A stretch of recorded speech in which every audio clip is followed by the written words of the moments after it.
Good morning, everybody. I'm Alessandro Gropelli with ETNO, the European Telecom Network Operators Association. I think, looking at the crowd, that more or less we know each other, but ETNO represents the main telecom operators in Europe. Also, I must say that being around a few years now, I'm pretty proud of ETNO as an organization because we have always been supporting a lot the IGF and the discussions on internet governance and the multi-stakeholder model.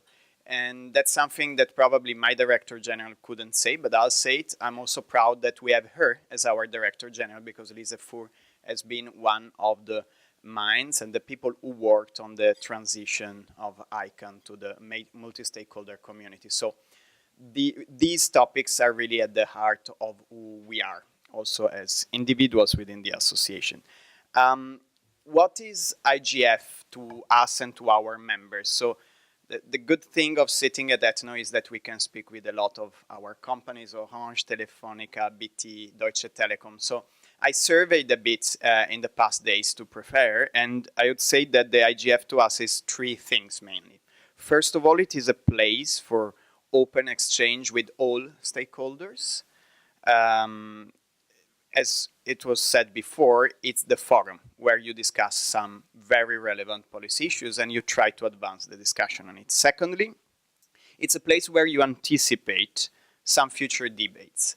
Those who are following the IGF for long know that some of the big issues that then came up with national governments in the European Parliament here in Brussels were anticipated at the IGF. So it's very important to be there and to be part of the discussion because things that arise within the IGF discussions will come up then in 2 or 3 years. It's a very future-oriented place, if you wish.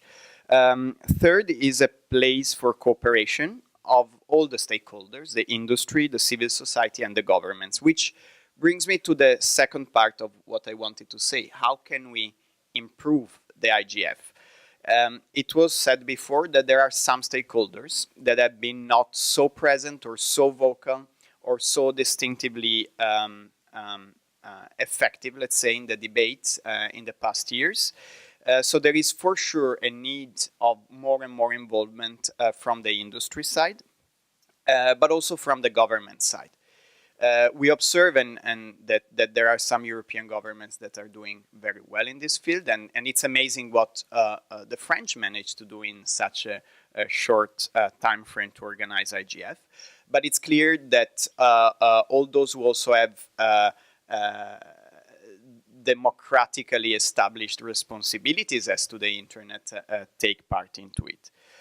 Coming to industry, so coming to us, with 5G and artificial intelligence coming, it's very important that the industry has an increasing role into these discussions because there is a wealth of technological, market, and commercial knowledge and business knowledge that is very important to feed into the debate. I was speaking to one of our longest standing attendees of the internet governance discussions yesterday from the ETNO community, and he was mentioning to me a workshop in one of the past IGFs on submarine cables, and there was no industry and no government in that workshop.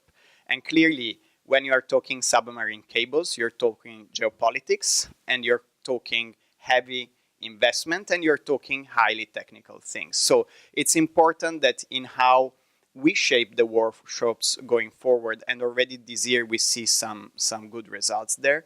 There is an involvement of all the relevant actors, and of course industry and governments when it makes sense. A final thing to pick up on what the colleague from Eurodig was saying.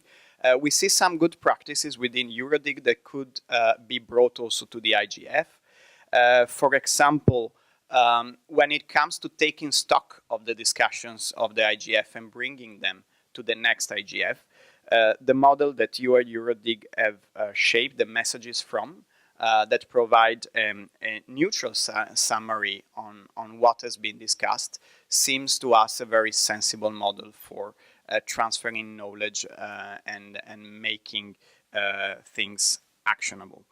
The last thing that I would mention is that the title of this year IGF, or the topic is around trust, is something that we share quite a lot. Again, we will have a focus next week on two main topics, 5G, AI, and the implications that they have on the value chain as a whole. Trust is clearly a key component here.